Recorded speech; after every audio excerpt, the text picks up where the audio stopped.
কবরের ভিতরে রাখার পর পয়গম্বর বলেন, নবীজি সাক্ষী দেন, ইন্না হাযা আবদুস সালেহ, এই ব্যক্তি হচ্ছে নেককার মানুষ, সৎ ব্যক্তি। আল্লাহর পয়গম্বর নিজে যার সাক্ষী, সেই সাদ ইবনে মুআজের ব্যাপারে নবীজি বলেন, কবর তো এমন এক জায়গা, ওয়ালাকাদু জুম্মা জম্মাতান, কবরের মাটি তাকে চাপ দিয়ে ধরতেছে। চিন্তা করছেন, এর নাম হচ্ছে কবর। এর নাম কি? কবর। হযরত উসমান ইবনে আফফান রাদিয়াল্লাহু তাআলা আনহু জালিলুল কদর একজন সাহাবী, যে উসমানের ব্যাপারে নবীজি বলেন, উসমান ফিল জান্নাহ, দুনিয়াতে থেকে যে 10 জন মানুষ নবীজির জবানে মুবারক থেকে জান্নাতের সুসংবাদ পেয়েছে, তাদের ভিতরে একজন হলেন হযরত উসমান ইবনে আফফান রাদিয়াল্লাহু তাআলা আনহু। উসমান ইবনে আফফান রাদিয়াল্লাহু তাআলা আনহুর ব্যাপারে তিরমিজি শরীফ এবং ইবনে মাজার ভিতরে হাদিস আসছে, উসমান ইবনে আফফান রাদিয়াল্লাহু তাআলা আনহু যখনই কোনো কবরের পাশ দিয়ে যেতেন, দাঁড়িয়ে তো ক্রন্দন করতেন, হাত্তা ইয়াবুল্লা লিহিয়াতুহু, উসমান ইবনে আফফান রাদিয়াল্লাহু তাআলা আনহুর দাড়ি মুবারকগুলো পর্যন্ত ভিজে ভিজে জমিনের ভিতরে পানি পড়তো।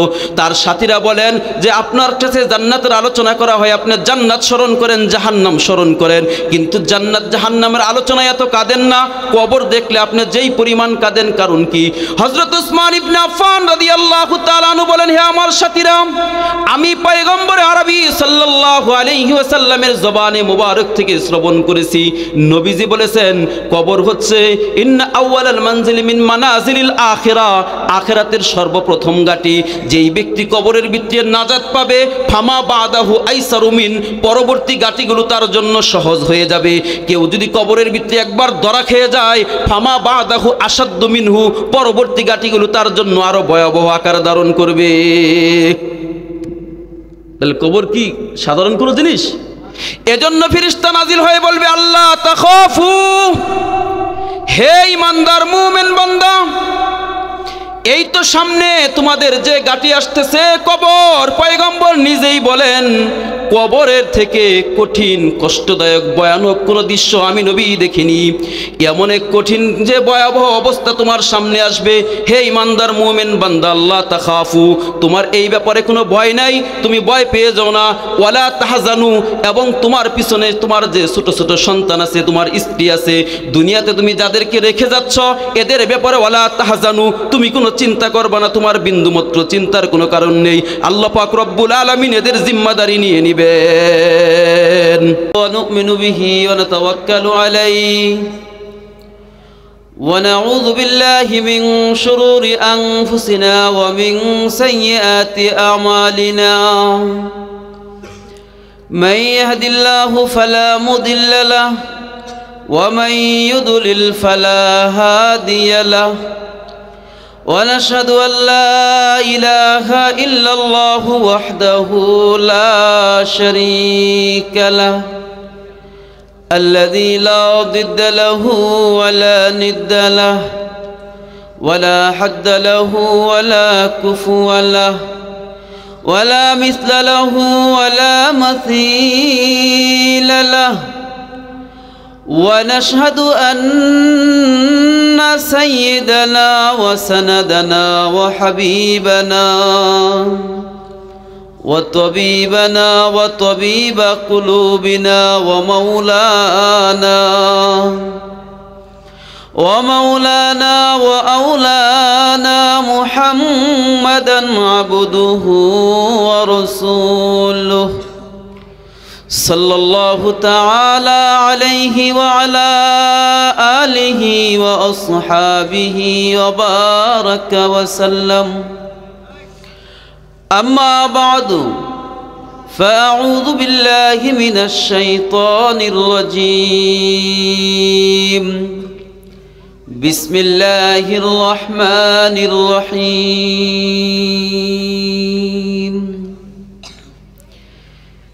إن الذين قالوا ربنا الله ثم استقاموا تتنزل عليهم الملائكة ألا تخافوا ألا تخافوا ولا تحزنوا وأبشروا بالجنة التي كنتم توعدون صدق الله مولانا العظيم وصدق رسوله النبي الكريم ونحن على ذلك لمن الشاهدين والشاكرين بارك الله لنا ولكم في القرآن العظيم ونفعنا وإياكم بالآيات والذكر الحكيم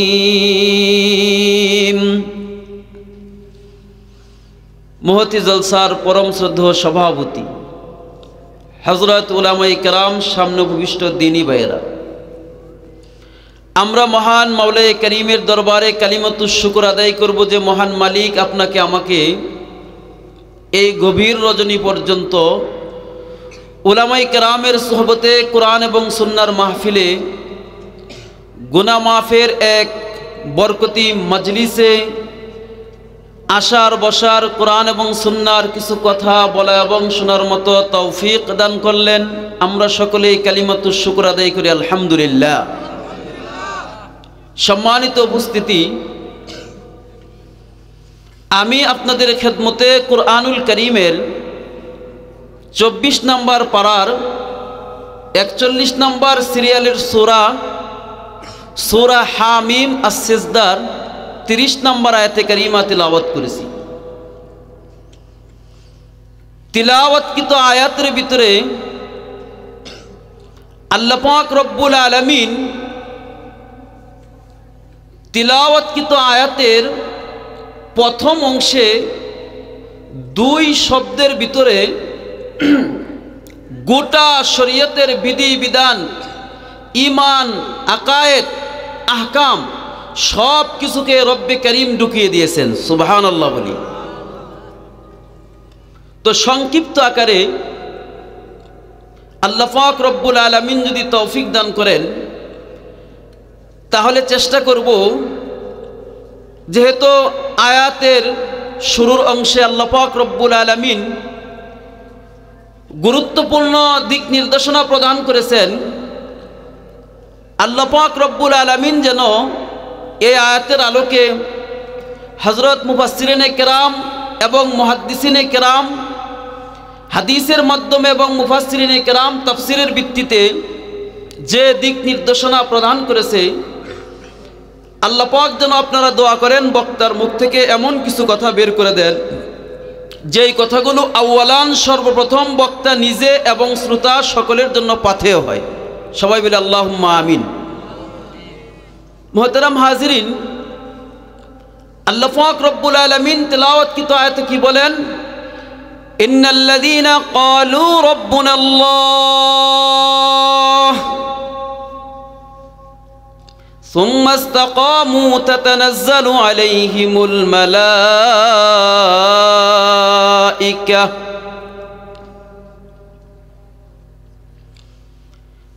মুহতারাম হাজিরিন, রব্বে করিম বলেন কুরআনুল করিমের 24 নম্বর পারা, সূরার নাম কি বলছি? হামিম আস-সাজদা। 41 নম্বর সিরিয়ালের সূরা 30 নম্বর আয়াতে রব্বে করিম বলেন ইন্নাল্লাযীনা ক্বালু রাব্বুনাল্লাহ, নিশ্চয় ওই সকল মানুষ যারা এই কথা বলে আমাদের রব হচ্ছে আল্লাহ। আচ্ছা বলেন তো আমাদের রব কে? আলহামদুলিল্লাহ। কিছু কিছু প্রশ্ন এমন আছে যেগুলো ইমানিয়তের প্রশ্ন, এগুলো মুখ খুলে জবাব দিতে হয়। তাহলে আমাদের রব কে? আমরা এটা বলি তো নাকি? আলহামদুলিল্লাহ। সুম্মা ইসতাকামু, এরপর এই কথার উপরে অটল অবিচল থাকে। তাহলে যারা বলে আমাদের রব আল্লাহ, এই কথার উপরে অটল অবিচল থাকে, এদের জন্য কি হয়? তাতানাজ্জালু আলাইহিমুল মালাইকা। আল্লাহ পাক রব্বুল আলামিন বলেন, রব্বে করিম এদের জন্য ফেরেশতা নাজিল করেন। কি নাজিল করেন? কি নাজিল করেন? ফেরেশতা নাজিল করেন। এবার মুফাসসিরানে কেরাম আলাইহিমগণ লেখেন, মুফাসসিরানে কেরামগণ লেখেন, ফেরেশতা আল্লাহ পাক রব্বুল আলামিন কখন নাজিল করেন? তাফসীরে কুরতুবিতে আল্লামা ইমামে কুরতুবী রহমতুল্লাহি আলাইহি এবং তাফসীরে ইবনে কাসিরের ভিতরে আল্লামা হাফেজ আবুল ফিদা ইমাদউদ্দিন মুহাম্মদ ইবনে কাসির রহমতুল্লাহি আলাইহি লিখেন, ইনদা মাউতিহি, যে ব্যক্তি আল্লাহ পাক রব্বুল আলামিনকে রব হিসেবে মেনে নিয়েছে এবং এই কথার উপরে অটল অবিচল থাকে, ওই ব্যক্তির ইন্তেকালের সময় আল্লাহ পাক রব্বুল আলামিন রহমতের ফেরেশতা নাজিল করেন। মুআজ্জাজ হাজিরিন, মুফাসসিরানে কিরাম এটাও লেখেন যে হ্যাঁ, ইন্তেকালের সময় নাজিল হয়, আবার যখন কবর থেকে পুনরুত্থান হবে ওই সময় নাজিল হয়। দুটো তাফসীর আছে। তো ফেরেশতা নাজিল হয়ে কি করে? তাতানাজ্জালু আলাইহিমুল মালাইকাতু আল্লা তাখাফু ওয়ালা তাহজানু। মুফাসসিরানে কিরামগণ লিখেন, মৌতের সময় যেই ব্যক্তি আল্লাহকে রব হিসেবে মেনে নিয়েছে, এরপর এর উপরে অটল অবিচল থাকে, এই সকল মানুষগুলোর যখন ইন্তেকালের সময় হয়, যখন দুনিয়া থেকে বিদায়ের সময় হয়, আল্লাহ পাক রব্বুল আলামিন রহমতের ফেরেশতা নাজিল করেন। এই ফেরেশতাগুলো তাদেরকে বলতে থাকে, আল্লাহ তাখাফু, হে মুমিন ঈমানদার বান্দা, যারা আল্লাহকে রব হিসেবে মেনে নিয়ে এই কথার উপরে তোমরা অটল অবিচল ছিলে, তোমাদের ইন্তেকালের সময় আমরা রহমতের ফেরেশতা তোমাদেরকে বলতেছি, আল্লাহ তাখাফু, তোমাদের কোনো ভয় নেই, তোমরা ভয় পেও না। সুবহানাল্লাহ বলবেন না? তোমাদের কোনো ভয় নেই। বলতে পারেন কিসের ভয় হবে হুজুর? মৌত তো সাধারণ কোনো জিনিস না। আল্লাহর নবী, বিশ্ব নবী, সাইয়্যিদুল আম্বিয়া, ইমামুল আম্বিয়া নবী, বুখারী শরীফের 2 নম্বর খণ্ডের কিতাবুল মাগাজির সর্বশেষ দিকে ইমামে বুখারী রাহিমাহুল্লাহ বাবুন ওয়াফাতিন নবী সাল্লাল্লাহু আলাইহি ওয়াসাল্লাম শিরোনাম কায়েম করে এই জায়গায় হাদিস নিয়ে আসছেন। আল্লাহর নবীর সাহাবী হযরতে আনাস ইবনে মালিক রাদিয়াল্লাহু তাআলা আনহু বলেন, পয়গম্বরের যখন ইন্তেকালের সময় হলো, আল্লাহর নবী বিশ্ব নবী সাল্লাল্লাহু আলাইহি ওয়াসাল্লাম আম্মা জান আয়েশা সিদ্দিকা রাদিয়াল্লাহু তাআলা আনহার হুজরায় ওই সময় তার পালা ছিল।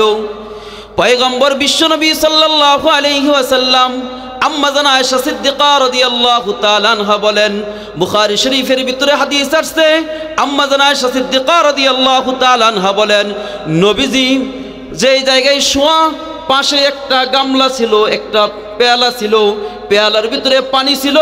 পয়গম্বর আরবি সাল্লাল্লাহু আলাইহি ওয়াসাল্লাম নিজের 2 হাত মুবারক পানির ভিতরে ডুবান, জীবাণুর উপরে নিজের চেহারা মাসে করেন আর বলেন, ইন্নালিল মাউতি লাসাকারাত, ইন্নালিল মাউতি লাসাকারাত, হায়রে মৌতের যন্ত্রণা, মৃত্যুর যন্ত্রণা কতই না কঠিন।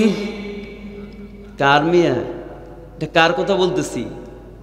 হ্যাঁ, কিছু টের পাইছেন, বুঝছেন নি কিছু?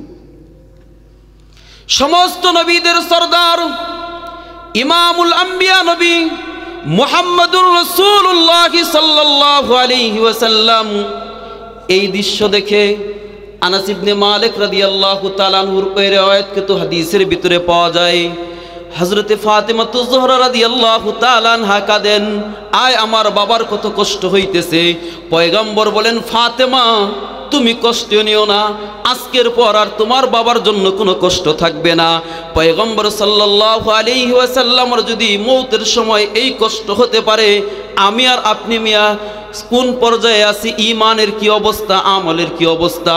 এজন্য আল্লাহ পাক রব্বুল আলামিন বলেন, যেই মানুষগুলো আল্লাহকে রব হিসেবে মেনে নিয়ে এই কথার উপরে অটল অবিচল থাকবে, তাদেরকে ফেরেশতা নাজিল হয়ে বলবে, আল্লাহ তাখাফু, ওই তো মৌতের সময় তোমাদের একটি কষ্ট, মৌতের পরবর্তী যে সর্বপ্রথম আখিরাতের ঘাঁটি তা হচ্ছে কবর। কথা বলেন ঠিক নেবে ঠিক?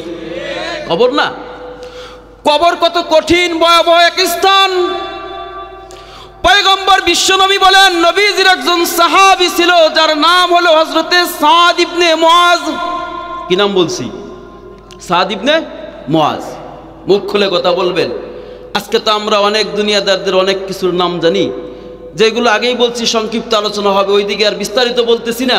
কিন্তু আমরা নবীদের নাম, সাহাবায়ে কেরামের নাম, এই সমস্ত জিনিস তো জানি না, জানবার চেষ্টাও করি না। হযরতে সাদ ইবনে মুআজ রাদিয়াল্লাহু তাআলা আনহু এমন একজন সাহাবী, বুখারী শরীফের ভিতরে হাদিস আসছে, নবীজি বলেন, ইহতাজ্জা আরশুর রহমান লিমাউতি সাদ ইবনে মুআজিন।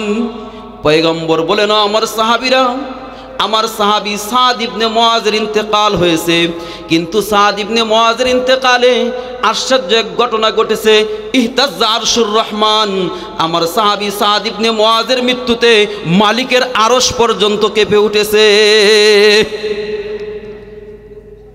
কার আরশ কাঁপছে? আল্লাহর আরশ কাঁপছে। যেই সাহাবীর ইন্তেকালে আল্লাহ পাক রব্বুল আলামিনের আরশ কেঁপে উঠেছে।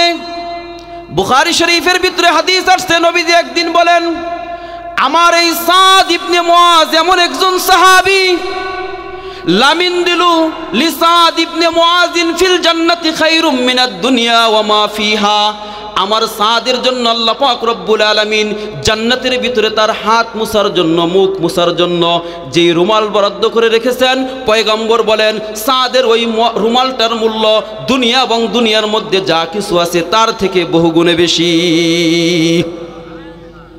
রুমাল তাহলে কি মর্যাদা কম না বেশি? বেশি না? সুনানে নাসাইর ভিতরে হাদিস আসছে, পয়গম্বর সাল্লাল্লাহু আলাইহি ওয়াসাল্লাম বলেন, এই সাদ ইবনে মুআজ যার ইন্তেকালে মালিকের আরশ কেঁপে উঠেছে, ওয়া শাহিদা ৭০ আলফা মালাকিন, যার জানাজায় ৭০,০০০ ফেরেশতা হাজির হয়েছিল। মর্যাদা বেশি না কম? চিন্তা করছেন? কিন্তু পয়গম্বর বলেন, যার জানাজায় ৭০,০০০ ফেরেশতার উপস্থিতি, যেই সাহাবীর জানাজায় এত ফেরেশতার উপস্থিতি, মুসনাদে আহমদ ইবনে হাম্বলের ভিতরে হাদিস আসছে, আল্লাহর নবীর সাহাবী বলেন, যখন সাদ ইবনে মুআজ রাদিয়াল্লাহু তাআলা আনহুর জানাজার খাটিয়া বহন করে নিয়ে যাওয়া হয়, পয়গম্বর সাল্লাল্লাহু আলাইহি ওয়াসাল্লামের পা মুবারকের দিকে তাকিয়ে সাহাবায়ে কেরাম দেখলেন, আল্লাহর নবী সাল্লাল্লাহু আলাইহি ওয়াসাল্লাম জমিনের ভিতরে পুরা পা মুবারক ফেলেন না, পায়ের অগ্রভাগের আঙ্গুলির মাথায় বর করে করে করে করে পয়গম্বর হাঁটতেছেন। হযরতে সাহাবায়ে কেরাম বলেন, ইয়া রাসূলুল্লাহ, ইয়া হাবিবাল্লাহ, কি ব্যাপার? আপনার পায়ে কোনো সমস্যা নাকি? আপনার পায়ে ব্যথা পেয়েছেন নাকি? আপনি জমিনের ভিতরে পা ফেলতেছেন না কেন? পয়গম্বর বলেন, না না না, আমার পায়ে কোনো সমস্যা হয় নাই, আমি ব্যথাও পাই নাই। ও আমার সাহাবীরা, শোনো, আমার সাদের জানাজায় এত অধিক সংখ্যক ফেরেশতা হাজির হয়েছে, আল্লাহ পাক আমাকে দেখাচ্ছেন, আমি দেখতেছি, কাজে আমার লজ্জা লাগে, আমি নিজ চোখে দেখে কিভাবে রহমতের ফেরেশতাদের রহমতের পাখার উপরে পা ফেলবো, এজন্য রহমতের ফেরেশতাদের রহমতের পাখার ফাঁকে ফাঁকে আমি পা রেখে রেখে হাঁটতেছি। মুসনাদ আহমদ ইবনে হাম্বলের হাদিস। মর্যাদা বেশি না কম? অথচ দেখেন নবীজি কি বলেন, কবরের ভিতরে রাখার পর পয়গম্বর বলেন, নবীজি সাক্ষী দেন, ইন্না হাযা আবদুস সালেহ, এই ব্যক্তি হচ্ছে নেককার মানুষ, সৎ ব্যক্তি। আল্লাহর পয়গম্বর নিজে যার সাক্ষী, সেই সাদ ইবনে মুআজের ব্যাপারে নবীজি বলেন, কবর তো এমন এক জায়গা, ওয়ালাকাদু যুম্মা যুম্মাতান, কবরের মাটি তাকে চাপ দিয়ে ধরতেছে। চিন্তা করছেন, এর নাম হচ্ছে কবর। এর নাম কি? কবর। হযরত উসমান ইবনে আফফান রাদিয়াল্লাহু তাআলা আনহু জালিলুল কদর একজন সাহাবী, যে উসমানের ব্যাপারে নবীজি বলেন, উসমান ফিল জান্নাহ, দুনিয়াতে থেকে যেই 10 জন মানুষ নবীজির জবানে মুবারক থেকে জান্নাতের সুসংবাদ পেয়েছে তাদের ভিতরে একজন হলেন হযরত উসমান ইবনে আফফান রাদিয়াল্লাহু তাআলা আনহু। উসমান ইবনে আফফান রাদিয়াল্লাহু তাআলা আনহুর ব্যাপারে তিরমিজি শরীফ এবং ইবনে মাজার ভিতরে হাদিস আসছে। উসমান ইবনে আফফান রাদিয়াল্লাহু তাআলা আনহু যখনই কোনো কবরের পাশ দিয়ে যেতেন, দাঁড়িয়ে তো ক্রন্দন করতেন, হাত্তা ইয়াবুল্লা লিহিয়াতুহু। উসমান ইবনে আফফান রাদিয়াল্লাহু তাআলা আনহুর দাড়ি মুবারকগুলো পর্যন্ত ভিজে ভিজে জমিনের ভিতরে পানি পড়তো। তার সাথীরা বলেন যে আপনার কাছে জান্নাতের আলোচনা করা হয়, আপনি জান্নাত স্মরণ করেন, জাহান্নাম স্মরণ করেন, কিন্তু জান্নাত জাহান্নামের আলোচনায় এত কাঁদেন না। কবর দেখলে আপনি যেই পরিমাণ কাঁদেন, কারণ কি? হযরত উসমান ইবনে আফফান রাদিয়াল্লাহু তাআলা আনহু বলেন, হে আমার সাথীরা, আমি পয়গম্বর আরবি সাল্লাল্লাহু আলাইহি ওয়াসাল্লামের জবানে মুবারক থেকে শ্রবণ করেছি, নবীজি বলেছেন কবর হচ্ছে ইন্না আউয়ালাল মানজিল মিন মানাজিলিল আখিরা, আখিরাতের সর্বপ্রথম ঘাঁটি। যেই ব্যক্তি কবরের ভিতরে নাজাত পাবে, ফামা বাদাহু আইসারু মিন, পরবর্তী ঘাঁটিগুলো তার জন্য সহজ হয়ে যাবে। কেউ যদি কবরের ভিতরে একবার ধরা খেয়ে যায়, ফামা বাদাহু আসাদ্দু মিনহু, পরবর্তী ঘাঁটিগুলো তার জন্য আরো ভয়াবহ আকার ধারণ করবে। তাহলে কবর কি সাধারণ কোনো জিনিস? এজন্য ফেরেশতা নাজিল হয়ে বলবে, আল্লাহ তাখাফু, হে ঈমানদার মুমিন বান্দা, এই তো সামনে তোমাদের যে ঘাঁটি আসতেছে কবর। পয়গম্বর নিজেই বলেন কবরের থেকে কঠিন, কষ্টদায়ক, ভয়ানক কোনো দৃশ্য আমি নবী দেখিনি। এমন এক কঠিন যে ভয়াবহ অবস্থা তোমার সামনে আসবে। হে ইমানদার মুমিন বান্দা, আল্লাহ তাখাফু, তোমার এই ব্যাপারে কোনো ভয় নাই, তুমি ভয় পেয়ে যাও না। ওয়ালা তাহজানু, এবং তোমার পিছনে তোমার যে ছোট ছোট সন্তান আছে, তোমার স্ত্রী আছে, দুনিয়াতে তুমি যাদেরকে রেখে যাচ্ছ, এদের ব্যাপারে ওয়ালা তাহজানু, তুমি কোনো চিন্তা করবা না, তোমার বিন্দুমাত্র চিন্তার কোনো কারণ নেই। আল্লাহ পাক রব্বুল আলামিন এদের জিম্মাদারি নিয়ে নিবে। তাহলে আমার আর আপনার ইন্তেকালের সময় আমরা কি সবাই চাই ফেরেশতা এই সমস্ত কথা বলুক? কে কে চাই? আল্লাহু আকবার, হাত নামান, আল্লাহ কবুল করে নিক। যদি এরকম বলা হয় তাহলে আপনার আমার কত সৌভাগ্য।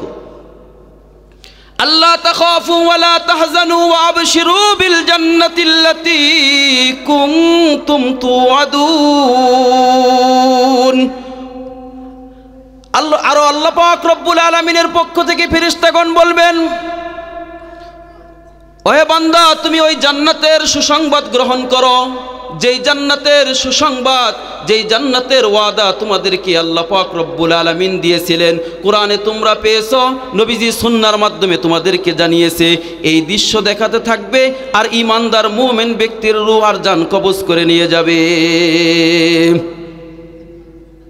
তাহলে কত বড় ভাগ্যবান ওই সমস্ত মানুষ যাদেরকে এই সমস্ত কথাগুলো ফেরেশতারা বলবে। মোহতারাম হাজিরিন, যেই জান্নাত আল্লাহ পাক রব্বুল আলামিন ওয়াদা করেছেন, জান্নাত তো এমন এক স্থান, পয়গম্বর বলেন মালা আইনুন রাত ওয়ালা উযুনুন সামিয়াত ওয়ালা খাতারা আলা কলবি বাশার। আল্লাহর নবী বিশ্বনবী বলেন ওই জান্নাত তো এমন এক নিয়ামতপূর্ণ স্থান, যেই জান্নাতের নাজ ও নিয়ামতগুলো কেমন হবে, ওই নাজ ও নিয়ামতগুলো দুনিয়াতে থেকে দুনিয়ার কোনো চোখ কোনো দিন দেখে নাই, দুনিয়াতে থেকে কোনো কর্ণ কোনো কান হুবহু তা কোনো দিন শ্রবণ করে নাই। আল্লাহর নবী বিশ্বনবী বলেন কোনো মানুষের হৃদয় তা কোনো দিন ওই জান্নাতের নিয়ামতগুলো কেমন হবে কল্পনাও করতে পারে না। এমন জান্নাত, যেই জান্নাত আল্লাহ পাক রব্বুল আলামিন ঈমানদার মুমিনদের জন্য প্রস্তুত করে রেখেছেন। এই জান্নাতের দৃশ্য দেখবে আর ঈমানদার মুমিন ব্যক্তির রূহ কোন দিক থেকে বের হয়ে যাবে। মৌতের কষ্ট তো হবেই, কিন্তু কষ্ট আর তার কাছে কষ্ট মনে হবে না। কারণ কি? দুনিয়ার অবস্থাই হলো, মানুষ যদি মূল্যবান কোনো দামি জিনিস বস্তু অর্জন করার জন্য যদি দুনিয়ার সাময়িক কিছু কষ্টও হয়, এই কষ্ট কেমন জানি তার সামনে যেই বস্তুকে টার্গেট করে তার মেহনত, এজন্য এই মেহনত তার কাছে মেহনতি কষ্টই মনে হয় না। এজন্য যখন জান্নাতের কথা বলা হবে, জান্নাত এত নিয়ামতপূর্ণ এক জায়গা, পরবর্তী আয়াতগুলোতে আল্লাহ পাক নিজেই বলেন ওয়ালাকুম ফিহা মা তাশতাহি আনফুসুকুম ওয়ালাকুম ফিহা মা তাদউন। জান্নাত তো এমন এক নিয়ামতপূর্ণ স্থান, আল্লাহ পাক রব্বুল আলামিন নিজেই বলেন যারা জান্নাতের ভিতরে প্রবেশ করবে, জান্নাতি মানুষগুলো জান্নাতে যাওয়ার পর তাদের মনের ভিতরে যাহা কিছু উদয় হবে, সাথে সাথে তার সামনে ওই বস্তু পরিপূর্ণ প্রস্তুত হয়ে চলে আসবে। সুবহানাল্লাহ বলবেন না? ও জান্নাতে যেতে চান না নাকি? জান্নাতের নিয়ামতগুলো কেমন হবে? আজকে এই দুনিয়া, পার্থিব দুনিয়ার পিছনে মানুষ একটু ভালো জিনিস অর্জনের জন্য কত মেহনত করে, কত মুজাহাদা করে, অথচ জান্নাতের নিয়ামতগুলো কেমন হবে? পয়গম্বর সাল্লাল্লাহু আলাইহি ওয়াসাল্লাম ইরশাদ করেন, দুনিয়ার কোনো মানুষ যেই ব্যক্তির দুনিয়ার অবস্থান থেকে একটি স্বাভাবিক বাড়ি বানিয়ে থাকার মতো উপযুক্ত নয়, এই ধরনের মানুষগুলো যদি জান্নাতের ভিতরে প্রবেশ করে, পয়গম্বর বলেন ওই ব্যক্তিকে জান্নাতের ভিতরে আল্লাহ পাক রব্বুল আলামিন যেই বালাখানা দান করবেন, ওই বালাখানার একটি ইট হবে স্বর্ণের, আর একটি ইট হবে রূপার। চিন্তা করছেন জান্নাত কাকে বলে? শুধু তাই নয়, আল্লাহর নবী বিশ্বনবী বলেন ওই দুই ইটের মধ্যে, দুই ইটের মাঝখানে যেই বিষয়, যেই বস্তু দিয়ে সংযুক্ত করা হবে, দুনিয়াবি অবস্থান থেকে মানুষ কি করে বালি, পানি আর সিমেন্ট দিয়ে সংযুক্ত করে, কথা বলেন ঠিক না বেঠিক? নবীজি বলেন তোমার আর আমার জন্য আল্লাহ পাক জান্নাতের ভিতরে যেই ঘর বানিয়ে রেখেছেন, ওই ঘরের ভিতরে একটা ইট স্বর্ণের, আরেকটা ইট রূপার। স্বর্ণ আর রূপার ইটের ভিতরে, দুই ইটের ভিতরে সংযুক্ত হবে যেই বস্তু দিয়ে, তা হচ্ছে দামি সুগন্ধি মেশকে আম্বর আর কস্তুরী। এত নিয়ামতপূর্ণ জান্নাত, জান্নাতের ভিতরে যদি ওই জান্নাতের যদি উপর দিয়ে, জান্নাতীদের উপর দিয়ে যদি একটি পাখি উড়াল দিয়ে যায়, পয়গম্বর বলেন, তিরমিজি শরীফের ভিতরে হাদিস আসছে, যদি কারো মন চায় আহারে ওই পাখিটা, আল্লাহর নবী বলেন, বিশ্বনবী বলেন, সাথে সাথে তার সামনে ওই পাখি বুনা হয়ে তার খাবারের, তার সামনে খাবার হিসেবে পেশ হয়ে যাবে। চিন্তা করছেন? এই সমস্ত সুসংবাদ দিবে ইমানদার মুমিনদেরকে। আল্লাহর নবী বিশ্বনবী বলেন ওই জান্নাত তো এমন জান্নাত, যেই জান্নাতের ভিতরে জান্নাতীদেরকে আল্লাহ পাক রব্বুল আলামিন যেই বিছানা দান করবেন, বিছানার অবস্থা আল্লাহর নবী বিশ্বনবী বলেন, তিরমিজি শরীফের ভিতরে হাদিস আসছে, জান্নাতীদের বিছানা এত উঁচা হবে, আল্লাহর নবী বলেন আসমান থেকে জমিন যত উঁচা, জান্নাতি ব্যক্তির বিছানাটা হবে এত উঁচা। বলবেন মুরব্বীরা বিশেষ করে কব, হুজুর এত উঁচা বিছানায় উঠবো কিভাবে? একবার সহজ, বর্তমান দুনিয়াতে আপনি শততলা বিল্ডিং এর ভিতরে যদি মানুষের মাথা যদি এটা খেলতে পারে, মুহূর্তের মধ্যে বিনা কষ্টে আপনাকে তুলে দিতে পারে, তাহলে আল্লাহ তার খাস ইমানদার বান্দাবান্দির জন্য যেই জান্নাত প্রস্তুত করে রেখেছেন, ওই জান্নাতের বিছানা যদি এত উঁচু হয়, আল্লাহ পাক ওই জায়গায় বিনা কষ্টে ওঠার জন্য ব্যবস্থা রেখেছেন কিনা? রাখছেন না?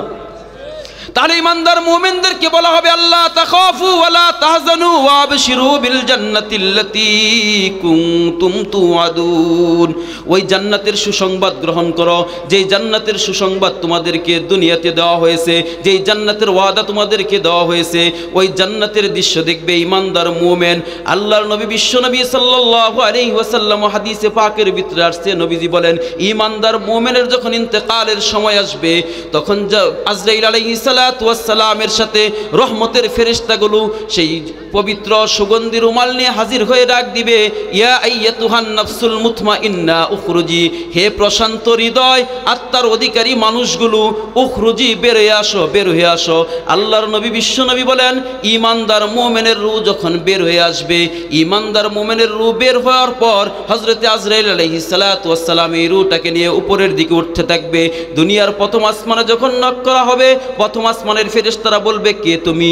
বলবে আমি আজরাইল। কার রূহ নিয়ে এসেছো? বলা হবে অমুক এলাকার অমুকের ছেলে অমুক, অমুকের ছেলে অমুক। যদি লোকটা সৎ হয়, এই সৎ লোকের রূহটা নেওয়ার সাথে সাথে ফেরেশতারা মুবারকবাদ জানিয়ে, শুভেচ্ছা স্বাগতম জানিয়ে এই রূহটাকে তারা রিসিভ করবেন, কবুল করবেন।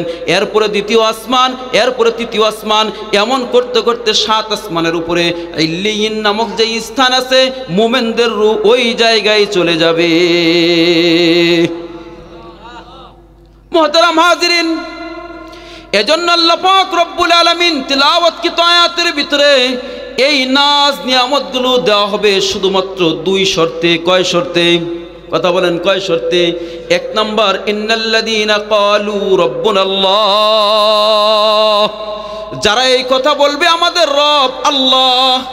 দ্বিতীয় নম্বর, সুম্মাস্তাকামু, এই কথার উপরে অটল অবিচল থাকবে। মুহতারাম হাজিরিন, আল্লাহর পয়গম্বর সাল্লাল্লাহু আলাইহি ওয়াসাল্লামের একজন সাহাবী, তার নাম হলো সুফিয়ান ইবনে আব্দুল্লাহ আস-সাকাফি রাদিয়াল্লাহু তাআলা আনহু।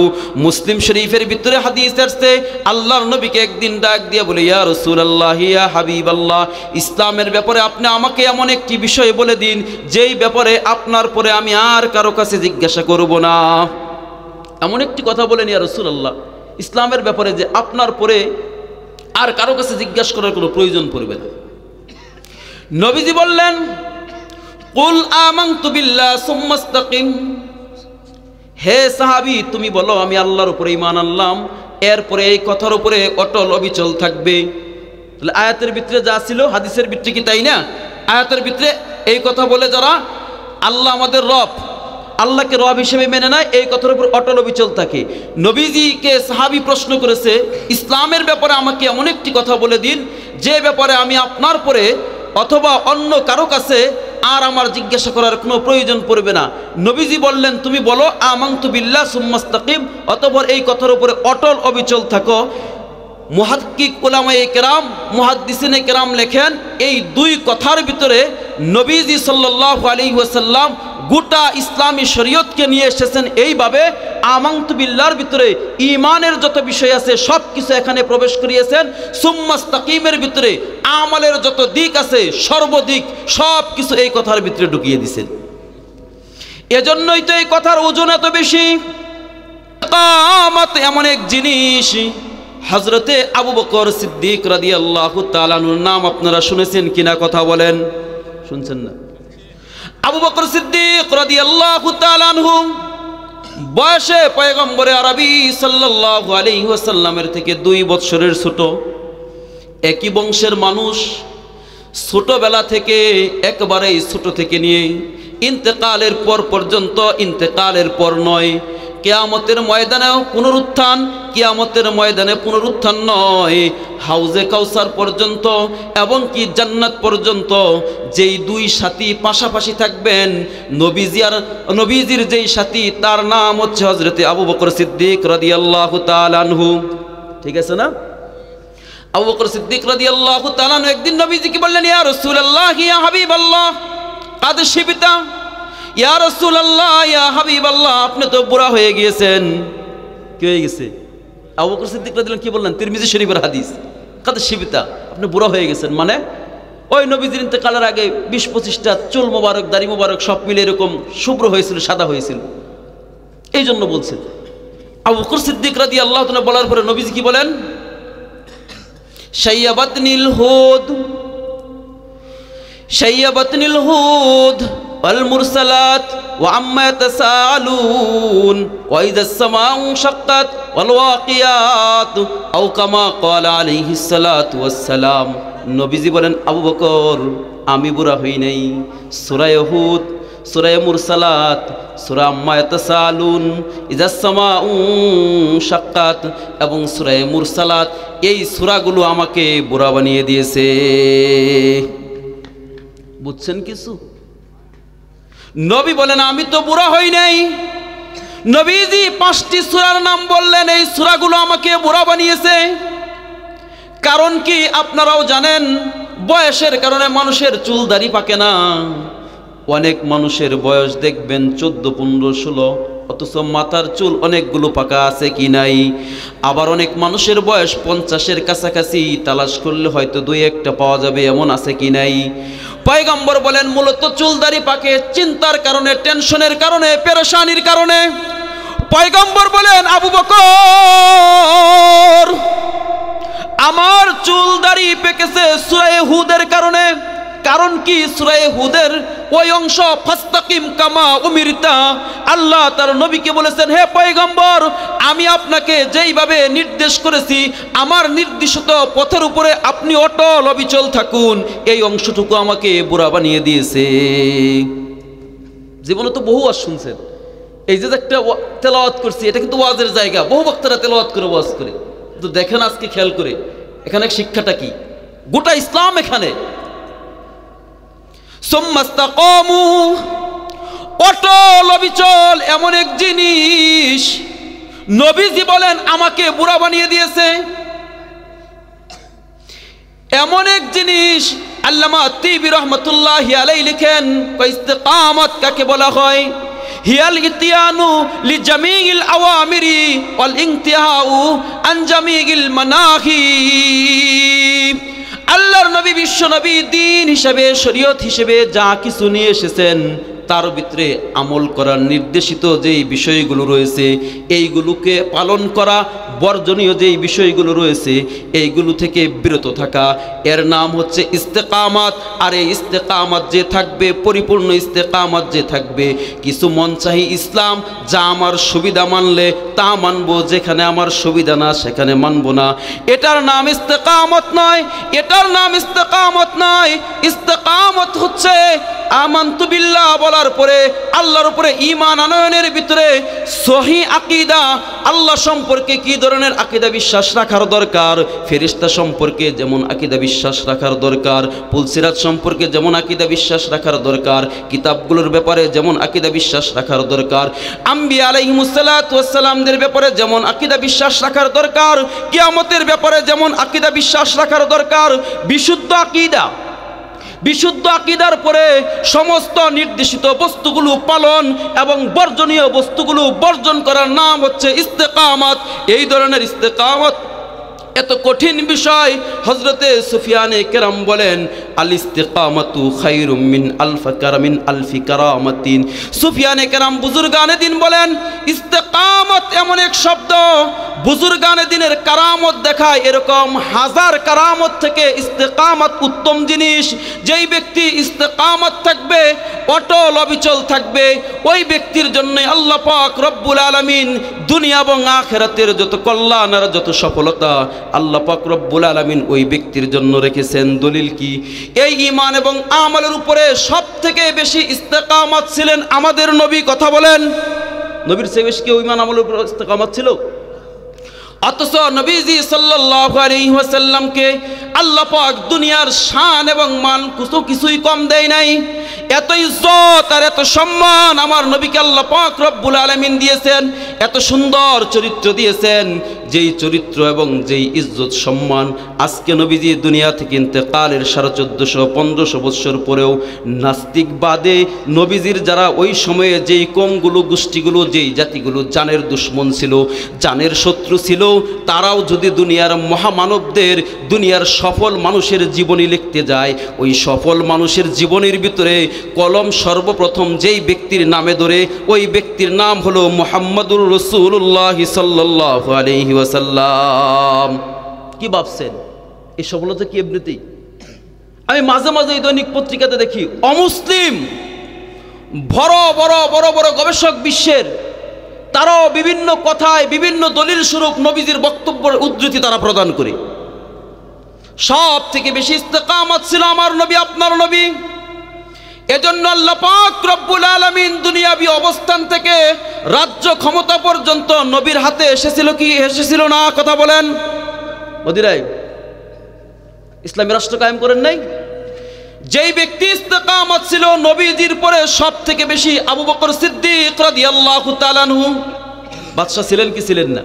হ্যাঁ ছিলেন। তাহলে দুনিয়াবী সর্বোচ্চ সম্মান আল্লাহ দিয়েছিলেন। হ্যাঁ, পরকালেরটা আর কি বলবো।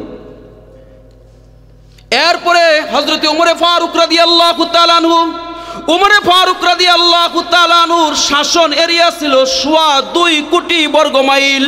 তাহলে বাংলাদেশের মতো কয়টা বাংলাদেশ লাগবে? কারণ ইস্তেকামত এমন এক দামি সম্পদ, ইস্তেকামত এমন এক দামি জিনিস। এজন্য মুসলমান বন্ধুরা আমার, যে কোনো অবস্থায় মানুষ থাকুক না কেন, যদি ঈমান এবং আমল এই দুই গুণে যদি গুণান্বিত হতে পারে, এই দুই গুণের উপরে যদি ইস্তেকামত থাকতে পারে, তাহলে দুনিয়াতেও তার কোনো বিপদ আপদ, কোনো মুসিবত আসবে না। দুনিয়ার মুসিবত যত বড় মুসিবত আসুক না কেন, এই ধরনের ইস্তেকামত ওয়ালা মানুষগুলোর মুসিবত আল্লাহ পাক রব্বুল আলামিন মুহূর্তের মধ্যে এমনভাবে বিদূরিত করবেন, ওমাই ইয়াত্তাকিল্লাহ ইয়াজআল লাহু মাখরাজাও ওয়া ইয়ারযুকুহু মিন হাইসু লা ইয়াহতাসিব। আল্লাহ পাক রব্বুল আলামিন বলেন মুসিবত আসতে দেরি, বিপদ আসতে দেরি। আল্লাহ পাক এই ধরনের মানুষকে বিপদ আপদ মুসিবত থেকে উদ্ধার করতে দেরি করবেন না। ঈমান এবং ইস্তেকামতের উপরে যেই মানুষগুলো ছিল আল্লাহ পাক রব্বুল আলামিন বদরের ময়দানে দেখিয়ে দিয়েছেন। ঈমানদার মুসলমানদের সংখ্যা মাত্র 300, সর্বোচ্চ 313। এই দিক থেকে মুসলমানদের হালত এমন, আল্লামা ইদ্রিস কান্দুলবী রহমতুল্লাহি আলাইহি সিরাতে মুস্তাফার ভিতরে লেখে, এক সাহাবী এসে বলে, ইয়া রাসূলুল্লাহ, ইয়া হাবিবাল্লাহ, যুদ্ধের ময়দানে যেতে চাই। বদরের যুদ্ধের ময়দানে যেতে চাই। পয়গম্বর বলেন, তোমার কাছে অস্ত্র শস্ত্র কি আছে? সাহাবী রাসূল বলেন, ইয়া রাসূলুল্লাহ, ইয়া হাবিবাল্লাহ, আমার কাছে অস্ত্র বলতে কিছুই নাই। নবীজি সাল্লাল্লাহু আলাইহি ওয়াসাল্লাম তাজা না, কিন্তু মরা এক খেজুর গাছ ছিল, মরা খেজুর গাছের একটি কাণ্ড টান দিয়ে হাত দিয়ে ওই সাহাবীর হাতে দিয়ে দিছে, নাও তুমি যুদ্ধের ময়দানে যাও। যুদ্ধের পরে সাহাবীর বিবরণ হলো সিরাতে মুস্তাফার ভিতরে স্বর্ণাক্ষরে লেখা। আল্লাহর নবীর সাহাবী বলেন, আল্লাহর পয়গম্বর নিজের হাত মুবারক দিয়ে যেই মরা খেজুর গাছের কাণ্ড ডাল টান দিয়ে আমার হাতে দিয়েছিলেন, এই খেজুর গাছের ডাল দিয়ে এমন কাজ করেছে যা কাফের মুশরিকদের ওই তরবারি যা কি করে সূর্যের আলোর মতো চমকাতে থাকে, ওই তরবারি যেই কাজ করে নাই, পয়গম্বরের হাতে খেজুর গাছের মরা কাণ্ড আমার হাতে সেই কাজ করেছে। আল্লাহ দেখাইছে। ঈমানদার যদি ঈমান এবং আমল এই দুই গুণ, ইন্নাল্লাযীনা ক্বালু রাব্বুনাল্লাহ সুম্মা ইসতাকামু, যদি অটল অবিচল থাকে, ওই আল্লাহ যে আল্লাহ আগে ছিলেন বর্তমানে আল্লাহ আছে কি নাই? আল্লাহর পাওয়ার কমছে? আল্লাহর পাওয়ার কমে নাই। যে আল্লাহ ছিলেন, আছেন, যেমন ছিলেন তেমন আছে, তেমন থাকবে, ঠিক না? এজন্য আল্লাহ পাক রব্বুল আলামিন ঈমানদারকে নবীজি সাল্লাল্লাহু আলাইহি ওয়াসাল্লাম তো এই জন্যই বলেন, তারাকতু ফীকুম আমরাইন লান তাদিল্লু মা তামাসসাকতুম বিহিমা কিতাবাল্লাহ ওয়া সুন্নাত রাসূলি। যতক্ষণ পর্যন্ত ঈমানদার মুসলমান দুই জিনিস আঁকড়ে ধরবে, যতক্ষণ পর্যন্ত মুসলমান এই দুই জিনিসের উপরে থাকবে, ততক্ষণ পর্যন্ত মুসলমান কোনোদিন কি হবে না, পথভ্রষ্ট হবে না, গোমরাহ হবে না।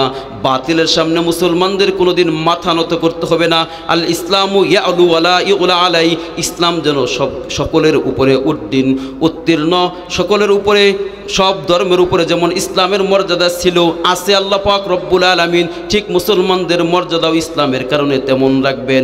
কিন্তু শর্ত হলো, মুসলমান যদি আল্লাহর কিতাব এবং নবীর সুন্নাহ আদর্শ, এক কথায় ওই ইন্নাল্লাযীনা ক্বালু রাব্বুনাল্লাহ সুম্মা ইসতাকামু, এই দুই জিনিসের উপরে অটল অবিচল থাকে, আল্লাহ পাক রব্বুল আলামিন মুসলমানদেরকে দুনিয়া আখিরাত বিজয় অবশ্যই দান করবেন। কিন্তু আফসোসের বিষয় হলো আজকে আমরা এই জিনিসগুলোই তরক করেছি। কিতাবুল্লাহর কি আমাদের হক আমরা আদায় করি? এই কুরআনুল কারীম আমরা কয়জন মানুষ আলেম ওলামা বাদ দিয়ে বিশুদ্ধভাবে তেলাওয়াত করতে যাই? আজকে মুসলমান কোরআন তরক করেছে। অথচ কবি সম্রাট আল্লামা ডক্টর ইকবাল বলেন, যেই জমানায় আর যেই যুগে মুসলমান গোটা দুনিয়া রাজত্ব করেছে, মুসলমানদেরকে দেখে ইয়াহুদ নাসারা ইসলামের দুশ্মনরা থরথর করে কাঁপত। ওই জমানার অবস্থা তো এমন ছিল, ও সব লোক তো হামেলে কুরআন থা, ওই মানুষগুলো তো কোরআনের দ্বারক বাহক ছিল। আজকে গোটা দুনিয়াতে সমস্ত জায়গায় মুসলমান লাঞ্ছিত আর অপমানিত হওয়ার কারণ হলো আজকে মুসলমানগুলো তারেকে কোরআন হো গিয়া, মুসলমান কোরআন ছেড়ে দিয়েছে। কোরআন তরক করার কারণে গোটা দুনিয়াতে মুসলমান লাঞ্ছিত আর অপমানিত হচ্ছে। কারণ আল্লাহ পাক রব্বুল আলামিন দেখিয়েছেন, আল্লাহর নবী সাল্লাল্লাহু আলাইহি ওয়াসাল্লামের এক সাহাবী হযরতে সাফিনা রাদিয়াল্লাহু তাআলা আনহু। সাফিনা কেন হলো? মুহাদ্দিসিনে কেরাম লেখেন তার নাম সাফিনা না, তার নাম সাফিনা হওয়ার কারণ হলো নবীজি সাল্লাল্লাহু আলাইহি ওয়াসাল্লাম কোন একটি অভিযানে যাচ্ছেন, একজন সাহাবী সাথী যখন দুর্বল হয়ে পড়ল, অসুস্থ হয়ে পড়ল, পয়গম্বর সাল্লাল্লাহু আলাইহি ওয়াসাল্লাম ওই দুর্বল সাহাবীর যে পাথেয় ছিল, সফরের পাথেয়গুলো হযরতে সাফিনা রাদিয়াল্লাহু তাআলা আনহুর ওনার কাঁধে দিয়ে দেন। উনি সুন্দরভাবে জায়গা মতো পৌঁছে দেওয়ার কারণে নবীজি তাকে রসিক স্বরে বলেছিল, তুমি আমাদের বাহন নৌকা। এর থেকে নাম হলো হযরতে সাফিনা। হযরতে সাফিনা রাদিয়াল্লাহু তাআলা আনহু বলেন, একবার আমি রোমক দেশে, খ্রিস্টানদের দেশে আমি আমার সাথী দলবলকে হারিয়ে ফেলি। আরেক রওয়ায়াতের ভিতরে পাওয়া যায় যে উনি হারিয়ে ফেলেন না, বরঞ্চ খ্রিস্টানরা শত্রুরা থেকে বন্দি করে নিয়ে যায়। বন্দি করে নিয়ে যাওয়ার পরে একদিন কোনো এক কৌশলে শত্রুদের গাফিলতির কারণে হযরতে সাফিনা রাদিয়াল্লাহু তাআলা আনহু শারহুস সুন্নাহর ভিতরে রওয়ায়াত আসছে এবং মুহাদ্দিসিনে কেরামের বর্ণনা হচ্ছে, হাদিস বিশারদদের এই রওয়ায়াত সহিহ হাদিস।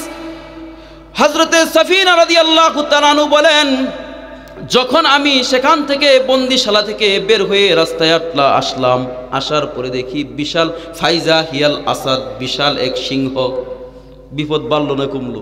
হ্যাঁ, যেখানে মৃত্যুর ভয় কি করে সেখানে কি হয়?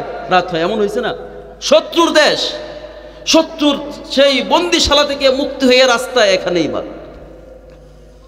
কিন্তু মুসলমান হাদিসের কিতাবের ভিতরে কি পাওয়া যায়? হাদিসের কিতাবে কি পাওয়া যায়? হযরত সাফিনা বক্তব্য শুরু করেছে, ইয়া আবুল হারিস আনা আসহাবু রাসূলিল্লাহি সাল্লাল্লাহু আলাইহি ওয়াসাল্লাম ইন্না হালি কাইতা ওয়া কাইতা। সুবহানাল্লাহ বলবেন না? কাকে বক্তব্য দেয়? সিংহকে। আনা আসহাবু রাসূলিল্লাহি সাল্লাল্লাহু আলাইহি ওয়াসাল্লাম, আমি নবীর সাথী। ইন্না হালি কাইতা কাইতা, এ সিংহ শুন, আমার হালত হইল এই, আমার এইখান থেকে এইভাবে আসতেছি। এই ঘটনার পরে হাদিসের কিতাবে কি আসছে? ফাইজা হিয়া বাসবাসাতুন। এটার অর্থ হইতেছে মুহাদ্দিসিনে কেরাম লেখেন যে ওই লেজকে গুটিয়ে, লেজকে বাঁকা করে, নিজের শরীরকে জড়মড়ে করে তার কাছে আসা। এর মানে কি? আত্মসমর্পণ করা। কে আত্মসমর্পণ করলো? আর সিংহ। আল্লাহর নবীর সাহাবী বলেন, এরপরে আমি চলতে থাকলাম, আমি আমার পথে হাঁটি আর এই বিশাল সিংহ আমার সাথে চলতে থাকে। চলার পথে যখনই যদি ডানে বামে কোনো জায়গা থেকে কোনো আওয়াজ আসে, শব্দ আসে, আমি মনে করি, ভাবি হয়তো কোনো শত্রু আছে। কিন্তু আমি শত্রুর মনে করে আমার ভিতরে ভয় আসে। কিন্তু যেই দিক থেকে কোনো আওয়াজ পাওয়া যায়, দেখা যায় সিংহ ওই দিকে তাড়া করে, সিংহ ওই দিকে যায়। আবার ওই দিক থেকে কিছুক্ষণ পরে সিংহ আমার সাথে আসে, এসে আমার সাথে চলতে আমার সাথী এবং আমার যে নিজস্ব লোকজন যেই জায়গায় ছিল, এই জায়গায় যখন আমি পৌঁছাবার পর আমি আমার সাথীদের সাথে মিশে গেলাম। আর সিংহ আবার তার আপন পথ ধরে পিছনের দিকে ছুটল। চিন্তা করে দেখছেন এটা কিসের বর, কিসের সুখ, কে দিয়েছে? মুসলমান বন্ধুরা আমার, শুধু তাই নয়, আমিরুল মুমিনিন খলিফাতুল মুসলিমিন উমর ইবনুল খাত্তাব রাদিয়াল্লাহু তাআলা আনহু মসজিদে নববীর মিম্বারে বসে খুতবা দেন আমিরুল মুমিনিন। আর হযরতে সারিয়া রাদিয়াল্লাহু তাআলা আনহু 1200, কোন রায়াতে পাওয়া যায় 1500 মাইল দূরে যুদ্ধ করেন, জিহাদ করেন। জুমার দিন খুতবারত অবস্থায় আমিরুল মুমিনিন বললেন, ওই হযরতে নবীজির সাহাবী, উনিও একজন সাহাবী ছিলেন, তাকে ডাক দিয়ে বলেন, ইয়া সারিয়াতুল জাবাল। 3 বার বলছেন, ইয়া সারিয়াতুল জাবাল, ইয়া সারিয়াতুল জাবাল, আই উনজুর ইলাল জাবাল। হে সারিয়া, তুমি শুধু সামনের দিকে শত্রুর সাথে মোকাবেলা করবে, বিষয়টা এমন নয়। হে সারিয়া, তুমি দ্রুত পাহাড়ের দিকে তাকিয়ে দেখো। হযরতে সারিয়া বলেন যে উনার যুদ্ধ থেকে ফেরার পরে বিবরণ হচ্ছে যে আমাদেরকে ওই পাহাড়ে টপকে শত্রু প্রায় আমাদেরকে ঘায়েল করে ফেলতেছিল। যখন আমিরুল মুমিনিনের জবান থেকে শুনলাম ইয়া সারিয়াতুল জাবাল, আমি ওই পাহাড়ের দিকে তাকিয়ে দেখি শত্রু দলে দলে আসতেছে। এরপরে আমরা ওই দিকে ফিরে তাদের মোকাবেলা করি। হযরতে সারিয়াকে যেই সমস্ত সাহাবী আমিরুল মুমিনিন খলিফাতুল মুসলিমিনের সামনে জুমার খুতবায় ওই দিন উপস্থিত ছিল, তাদের কৌতূহল, তারা অনেক আগ থেকে রাস্তা থেকেই তাদেরকে রিসিভ করে বলতেছে, কিরে ভাই সারিয়া, অমুক দিন জুমার নামাজের কথা বলতে হযরতে সারিয়া বলেন, কি বলতে চাও? আমিরুল মুমিনিন যে আমাকে যুদ্ধের ময়দানে দিক নির্দেশনা প্রদান করেছিল, এই খবর জানতে চাও কিনা? শুনে রাখো, তোমরা মসজিদে নববীর মিম্বারের সামনে আমিরুল মুমিনিনের সামনে বসে যেই আওয়াজে, যতটুকুন আওয়াজে যেইভাবে শুনেছ, আমিও আল্লাহর রহমতে এত দূরে থাকার পরেও অতটুকু আওয়াজে এইভাবে এই আওয়াজ আমি শুনতে পেরেছি। চিন্তা করে দেখছেন তাদের কি গুণ ছিল? তারা কোরআনের হাফেজ ছিল, কোরআনের দ্বারক বাহক ছিল। নচেত আল্লাহ পাক রব্বুল আলামিন যেমন ছিলেন, আছেন, থাকবেন। কিন্তু আজকে সমস্যা আমাদের মুসলমানদের মূল ঈমানের ভিতরে সমস্যা। আমলের কথা তো পরে, ঈমানের ভিতরে আল্লাহ পাক রব্বুল আলামিনের উপরে তাওয়াক্কুল, বিশ্বাস, ভরসা আজকে আমাদের নেই।